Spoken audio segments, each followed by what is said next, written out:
भाई फिलहाल boxing club के अंदर मैं हूँ। कोई बॉक्सिंग का मैच नहीं होने वाला, एक गंभीर मुद्दा है, सामाजिक मुद्दा है, उसको लेकर आज जुड़े हैं। और मेरे साथ में पवन गंगवा प्रधान है गंगवा से। सर कैसे हैं आप? बहुत बढ़िया सर। एक बात बताओ, आपके दोनों हाथों पर चोट लगी हो और आपको कोई बोल दे कि आपको बॉक्सिंग करनी है, कर लोगे आप? बिल्कुल नहीं कर सकते सर। नहीं कर सकते। बिल्कुल। तो भाई पहले एक बार ना ये कटिंग देख लो। ये दैनिक भास्कर की कटिंग है 14 तारीख यानी कि रविवार की, कल की कटिंग है। इसके अंदर लिखा हुआ है साफ साफ डीटीपी, पूर्व चेयरमैन, शिक्षक और भी कई नाम इसके अंदर है। जिन लोगों को मिट्टी के बर्तन बनाने का कोई भी अनुभव नहीं है, उनके नाम पर मिट्टी के पट्टे कर दिए गए हैं। यानी कि जो मिट्टी के बर्तन बनाने के जो काम कुम्हार करते हैं, उनको सरकार की द्वारा मिट्टी के पट्टे दिए जाते हैं, वहाँ से मिट्टी उठाकर मिट्टी के बर्तन बनाने के लिए। पर इन लोगों को मिट्टी के बर्तन बनाने का कोई भी एक्सपीरियंस नहीं है, फिर भी इनको मिट्टी के पट्टे दे दिए गए हैं। क्या बड़ी वजह इस चीज़ की मानते हैं आप? देखो सर, मेरे को तो यही नहीं पता चल रहा आज तक कि किस मुद्दे पर सरकार काम करना चाहती है और प्रजापति समाज की क्यों अनदेखी हो रही है। क्योंकि मैंने एक बार, आपको ध्यान होगा तो पहले भी मैंने कहा था कि लोग कह रहे थे, सरकारें कह रही थी कि शिक्षा जगत में हम बहुत कुछ करना चाहते हैं। शिक्षकों तो हमारे समाज से, प्रजापति समाज से एक संदीप जो सीमार है, वो बहुत अच्छा पढ़ा लिखा व्यक्ति था, विदेशों से उसकी पास डिग्रियां थी। मैंने मांग करी थी कि अगर हरियाणा सरकार वास्तव में भी या भारत सरकार वास्तव में प्रजापति समाज को, या कोई प्रजापति समाज की बात नहीं, कोई शिक्षित के बारे में काम करना चाहती है, तो संदीप सीमार को राज्यसभा सांसद में बढ़ा के भेजा जाए, ताकि हरियाणा प्रांत में एक मैसेज जाए कि शिक्षकों के लिए भी बहुत बड़ा सुनहरा मौका, और शिक्षित जगत में इसका एक बड़ा उदाहरण जाता, फैसला जाता। और जैसे कि अनपढ़ लोग जो है वो सत्ता को चला रहे हैं, तो शायद एक आधा पढ़ा लिखा भी सत्ता में होता तो नज़ारा कुछ अलग होता। तो आज मुद्दा है जो मिट्टी के जो पट्टे अलॉट किए गए हैं, उसके बारे में आज मुद्दा रहेगा। तो क्या लगता है इन लोगों के नाम पर, क्या इन्होंने अप्लाई किया था? किस तरीके से सरकार काम करती है? क्या डेकोरम रहता है इन चीज़ों का? पट्टे किस बेस के ऊपर जो है अलॉट किए जाते हैं? देखो सर, पहले भी मिट्टी कला बोर्ड के चेयरमैन रहे हैं, जो भी है मेरे समाज से हैं। परंतु मेरी एक विशेष सोच रही है कि जो कुम्हार समाज के जो वो लोग जो मिट्टी के बर्तन बनाते हैं, वो हमारे समाज से आते हैं। ठीक है। और उनको ज़रूरत भी होती है हर चीज़ की, उनको अनुभव भी होता है। तो मैंने हर प्रयास संभव, मैंने यही कहा था कि चलो ठीक है। मैंने विरोध भी किया था, पिछली बार मिट्टी कला बोर्ड का चेयरमैन बना था, उनका मैंने विरोध किया था। क्योंकि एक आम सामान्य घर से अगर कोई व्यक्ति बनता तो पूरे हरियाणा प्रांत में अब पता नहीं कितनी इंडस्ट्रियां और कितने उद्योग मिट्टी कला बोर्ड के जरिए वो दे पाता, या गरीब लोगों को उसका सहारा मिलता। वो पूरे हरियाणा में एक कुम्हार समाज में जागृति पैदा कर सकता था, परंतु ऐसा कभी हुआ नहीं है। और अभी जो है, चलो जो भी है अच्छी बात है, जो पहले हुआ या ना हुआ, परंतु आगे होना चाहिए। भी कहते हैं कि एक परिवार में कभी कोई पढ़ा लिखा नहीं होता था, उस परिवार में अभी जज लग रहे हैं, डॉक्टर लग रहे हैं, आईपीएस लग रहे हैं अपनी मेहनत से।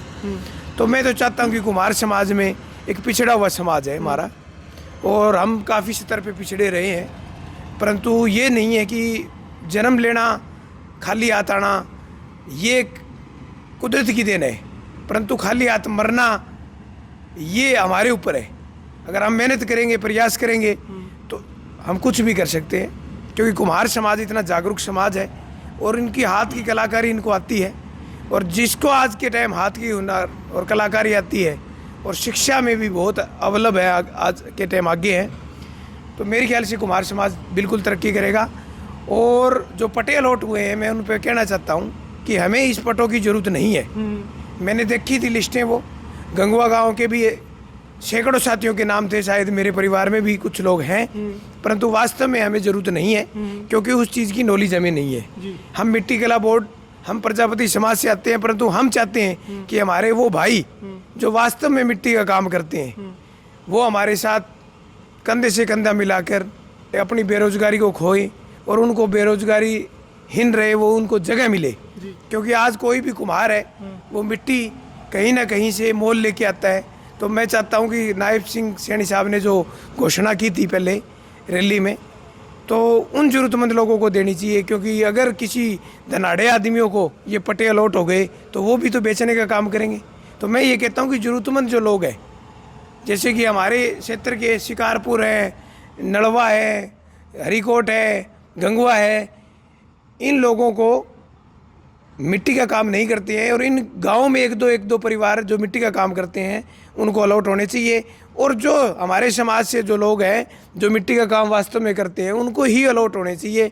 और मैं कहता हूं कि जो ये खाली पड़ा चेयरमैनी का जो पद है मिट्टी कला बोर्ड का, ये भी कोई समाज के उसी व्यक्ति को देना चाहिए जो मिट्टी का काम करता है। और पूरे हरियाणा में जो मिट्टी से जुड़े हुए जो हमारे समाज के लोग हैं उनको आगे लेके आए, उनको उनके अंदर जाके कुछ ना कुछ बताएं। एक बार आपको जानकारी के लिए बता दूं कि पिछली 22 मार्च 2025 जो अभी पीछे गई थी 2025 में, वहीं पर अपने जो चेयरमैन थे मिट्टी कला बोर्ड के ईश्वर सिंह मालवाल जी, उनका एक सड़क दुर्घटना में निधन हो गया था। उसके बाद से करीब 7-8 महीने से पद खाली पड़ा हुआ है, जिसकी भरपाई की भी कुछ चीज़ें चल रही हैं कि जल्दी इस पद को भरा जाए। क्या उम्मीद है कि अभी इस बार भी राजनीतिक जो लोग हैं उनके किसी नज़दीकों को पद दिया जाएगा या कोई ऐसा काबिल इंसान निकाल कर लेकर आएगा जो कोई कुम्हार समाज को आकर लेकर जाए?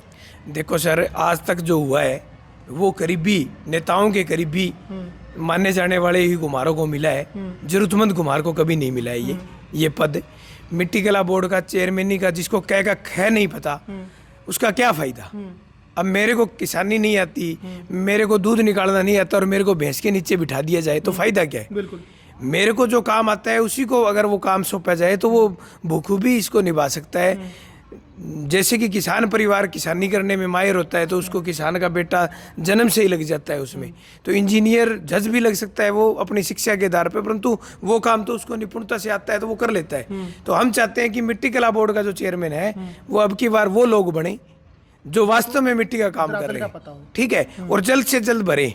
और जो हमारे समाज के लोग जो बड़े बुद्धिजीवी हैं जो अपने आप को मानते हैं, मैं तो मानता नहीं हूँ उनको भी मैं खास तौर पे कहता हूँ कि ये जो इस चीज़ का जो पद है वो उन्हीं लोगों को दिलवाने में प्रयास करें। और मैं चाहता हूँ कि पूरे हरियाणा प्रांत में एक मुहिम हम चलाएंगे, हम हर उन कुम्हार के घर जाएंगे जो मिट्टी का काम करते हैं, वो हमारे भाई हैं, और इतनी जागरूकता ले आएंगे उनमें कि अब की बार जो राजनीतिक जो आदमी है जो अपने फ़ायदे के लिए चेयरमैनी का पद देते हैं, अपने फ़ायदे के लिए ये मान लो पट्टे अलॉट करते हैं, अपने फ़ायदे के लिए अपनी राजनीति को मजबूत और चमकाने के लिए वो अपने जो चाहिता लोगों को समाज का फ़ायदा देते हैं, हम ऐसा कतई नहीं होने देंगे। क्योंकि हम वो लोग हैं जो लड़ना जानते हैं और हम अपने समाज को जागरूक करेंगे और अपने समाज के जो जागरूक साथी हैं और जो इस काम के लायक हैं और ये काम करते आ रहे हैं, हम चाहेंगे कि उन्हीं को ये चीज़ें मिले ताकि समाज हमारा और आगे बढ़े और हमारे को ताकत मिले। मेरे को अभी तक ना काफ़ी टाइम बार से ये पद अलॉट किया जाता है जो मिट्टी कला बोर्ड का चेयरमैन का पद होता है, बट आज तक समझ में नहीं आया कि इसका काम क्या होता है। ये सवाल मैंने अपने जो दिवंगत रहे हैं चेयरमैन जो ईश्वर सिंह मालवाल जी, उनसे ही मैंने पूछा था कि आपका काम क्या रहता है, वर्क प्रोफाइल क्या रहता है, तो उन्होंने बताया कि नहीं ऐसा तो कुछ नहीं होता, हमें कुछ चीज़ें दी जाती है बट उसको वो प्रोसेस में ही रहती है, वो कभी पूरी नहीं होती। मैंने कहा आपने क्या किया? पहले मैंने वेबसाइट बनवाई है, तो वेबसाइट का लिंक तो उन्होंने दिखाया था, वो वर्किंग अभी नहीं कर रही। तो उन्होंने बोला था कि मैंने कुछ चौक जो है इलेक्ट्रिक चौक है, एक तो हाथ से काम करना पड़ता है जो मिट्टी के बर्तन बनाते हैं, एक इलेक्ट्रिक चौक होता है जो जल्दी काम बन जाता है, वो चौक मैंने अलॉट किए हैं। बट आज तक कोई एक भी मिट्टी बनाने वाला जो इंसान मेरे को मिला नहीं जो ये कह दे कि सरकार की तरफ से मेरे को जो है मिट्टी बनाने का चौक यहाँ पर दिया गया है। कुछ दिन पहले मैं ये अपना नंगथला के पास कोई गाँव है वहाँ पर गया था कि किसी परिवार के पास, तो बड़ी गर्मी के अंदर वो लगे हुए थे। मैंने पूछा क्या कोई हेल्प की है सरकार ने, तो उन्होंने साफ मना किया। उन्होंने हालांकि ये भी कहा कि जो मिट्टी के पट्टे होते हैं जहाँ से हम मिट्टी खुदाई लेके आते हैं वो भी मिट्टी हम खरीद के ही यहाँ पर लेके आते हैं, उसके बाद ही जो है इस पूरे प्रोसेस से गुजरना पड़ता है हमें। आज जो कुम्हार समाज है वो काफ़ी गरीबी से गुजर रहा है और इतना पूंजीपति समाज है नहीं हमारा कि हम हर चीज़ में सक्षम हो, वरना हम खुद के अपने उद्योग और खुद की फैक्ट्रियां लगा लेते। सरकार कुछ करना नहीं चाहती है और जो हमारे सरकार में नुमाइंदे हैं वो कुछ लोगों को फ़ायदा नहीं देना चाहते, वो खासकर अपना ही घर भरने में। जैसे कि मैं कह देना चाहता हूं आपको मीडिया के माध्यम से कि रणवीर गंगवा ने आज तक राजनीति अपने परिवार के लिए की है। उन्होंने कई जिला पार्षदों को हराया है, उन्होंने कई ब्लॉक समिति मेंबरों को हराया है जो अपने ही समाज से आते हैं, क्योंकि उनको खतरा रहता है कहीं ना कहीं कि वो अगर राजनीति में अवलंब हो गए और वो आगे आ गए तो तो कहीं ना कहीं तेरे नुकसान है। या तो वो अपने चाहते को देते हैं डम्मी टाइप में, राजनीतिक नहीं, बोल्ड अगर फैसले लेने वाले आदमी। वीरेंद्र बागोरिया जी धर्मशाला के प्रधान बने थे, कुमार धर्मशाला के जो चुने हुए प्रधान थे, और उनको धक्के मारकर बाहर निकालने का काम किया था। एक वीरेंद्र बागोरिया बोल्ड आदमी थे, वो अपना फैसला लेना जानते थे। उसके बाद में जितने भी प्रधान बने हैं, चलो मैं ये कहता हूँ कि हमारे समाज से है, हम दुखी नहीं है उनसे, हमारे समाज के, और हम उनकी बहुत बड़ी रिस्पेक्ट और इज्जत करते हैं। परंतु हम चाहते हैं कि एक कुमार धर्मशाला में एक रजिस्टर रखा जाए और उसमें नाम रखे, आगे से आगे बढ़ने का काम किया जाए। जैसे हमारे समाज में पहले काफ़ी बड़े बड़े जो समाज सेवी रहे हैं, जैसे चौधरी बेगराज जी हो गए, जैसे हरिराम जी हो गए, हमारे मोमन सरपंच हो गए, और जयनारायण वर्मा जी हो गए। उन्होंने उस टाइम जहाँ 1 रुपये की भी कीमत होती थी, उस टाइम उन्होंने इतनी बड़ी धर्मशाला जो हमारे हिसार प्रेमनगर में है, उन्होंने खड़ी करने का काम किया था। उन्होंने हर घर से जाके 1-1 रुपये चंदा लेके उन्होंने इतनी बड़ी इमारत खड़ी कर दी। आज पूंजीपति और शिक्षित और सारे समाज में डॉक्टर ICS IPS लगे हुए हैं, फिर भी आज उन स्तर पे कोई काम नहीं हो रहा है। हमारा रणवीर गंगवा कैबिनेट तो जरूर बना हुआ है, परंतु समाज की अनदेखी कर रहे हैं। आज गंगवा गांव में लगा लो आप, बाढ़ ग्रस्त गांव है हमारा, और इसमें जो बाढ़ आई है वो रणवीर गंगवा की वजह से आई है। क्योंकि कैबिनेट के गांव में अगर पानी भरा हो और चारों तरफ पानी हो, तो ये आप क्या समझ सकते हो कि वो हरियाणा प्रांत के लोगों को बचा सकता है। जब खुद का गांव डूबा पड़ा हो तो वो हरियाणा प्रांत को नहीं बचा सकता। उसको जिस ड्रेन को रोकने के लिए मान लो 10 लाख रुपए की जरूरत थी, उसका ही बजट उसको बार बार रोक कर 50 लाख रुपए तक पहुंचा दिया है। राजनीतिक लोग 10 लाख रुपए में वो ड्रेन के ऊपर धुरो माटी पड़ सकती थी और मिट्टी के कारण वो ड्रेन रुक सकती थी, परंतु गांव में लोग उनको कहे, उनको बोले आके। इसीलिए ये जो राजनीति चल रही है ये बहुत ही खतरनाक है जो रणवीर गंगवा ने की है।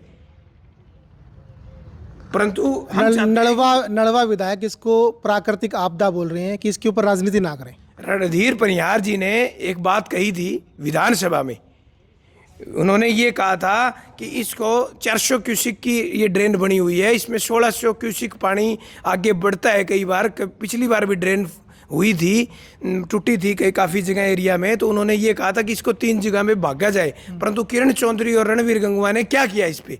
किरण चौधरी महकमे की मंत्री है और यहाँ के क्षेत्र के लिए रणवीर गंगवा क्या बोले उस पर? उनको भी कहना चाहिए था कि यहाँ हो।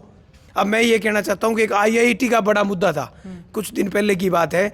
IIT एक बड़ा मुद्दा है जो हिसार क्षेत्र में बाढ़ संबंध छटा हुआ इलाका जो कई क्षेत्रों से जुड़ा हुआ है, राजस्थान, पंजाब, हरियाणा सारे सारों से जुड़ा हुआ है और सूखा है वहाँ। और हमने पंचायत की तरफ से ये लिख के दे दिया था कि हम फ्री ऑफ कॉस्ट 300 एकड़ क्यों नहीं 500 एकड़ देंगे, जबकि हरियाणा सरकार ने 300 एकड़ ज़मीन मांगी थी। हमने 500 एकड़ तक ज़मीन देने के लिए कह दिया, फ्री ऑफ कॉस्ट वो भी। फिर भी आप बवंडर करते फिर रहे हैं। राजनीति कोई भी, चाहे वो रणवीर गंगवा हो, उसको कहना चाहिए। रणधीर परिहार ने आवाज़ उठाई थी, मैं ये कहना चाहता हूँ, देखो विपक्ष जरूर है हमारा, हम JGP में हैं, परंतु विपक्ष भी अगर कोई बात करता है तो मैं उसको आलोचना नहीं करूंगा, क्योंकि रणधीर परिहार जी ने ये आवाज़ उठाई थी।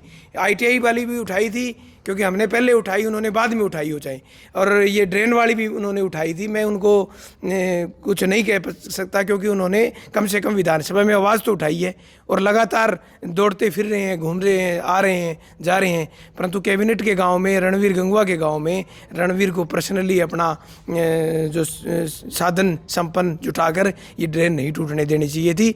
आज मैं भी बेघर बैठा हूँ और सारे भाई बेघर बैठे हैं, सारा गाँव बेघर बैठा है।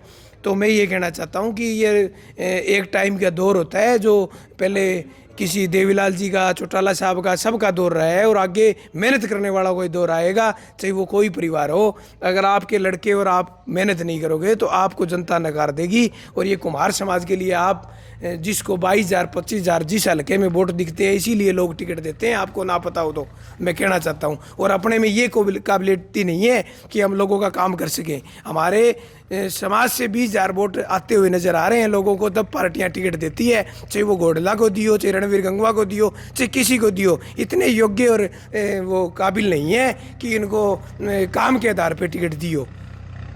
तो क्या लगता है आपको, अभी जो ये पट्टे अलॉट किए गए हैं, इनमें भी कहीं ना कहीं राजनीतिक लोग अपने करीबियों को पट्टे अलॉट किए गए या फिर कोई टेक्निकल कमी इसके अंदर मानी जा रही है? मैं ये कहता हूँ कि ये तो सारी कमी है, क्योंकि मेरी काफ़ी लोगों से बात हुई। परंतु अगर ऐसा हुआ तो मैं चाहे हाई कोर्ट तक जाना पड़े मेरे को, इस पे सटे करवा के रहूँगा मैं। क्योंकि मैं चाहता हूँ कि मेरे जो गरीब समाज के लोग मेरे साथी हैं, मेरे परिवार ही मानता हूँ मैं उनको, जरूरतमंदों को ही मिले। जरूरतमंदों को ही मिले। चलो, बहुत बहुत धन्यवाद आपको जुड़ने के लिए। तो ये थे मेरे साथ में गंगवा से प्रधान पवन गंगवा जी, जिन्होंने इस मुद्दे पर हमसे खुलकर बात की है। साफ साफ कहा है कि जो लोग मिट्टी कला बोर्ड में मिट्टी के बर्तन बनाने का काम करते हैं उन्हीं को ये पट्टे अलॉट किए जाएं। अगर किसी गलत इंसान को, किसी ऐसे इंसान को ये पट्टे दिए गए हैं तो ये स्टे, इनके ऊपर मैं स्टे लेकर आऊँगा और इनके ऊपर कानूनी लड़ाई लड़ने की भी ये बात कर रहे हैं। आगे भी इस मामले को लेकर जो भी अपडेट रहेगी हम आपसे जुड़ेंगे। तब तक देखते रहें सिटी बिग न्यूज़। नमस्कार।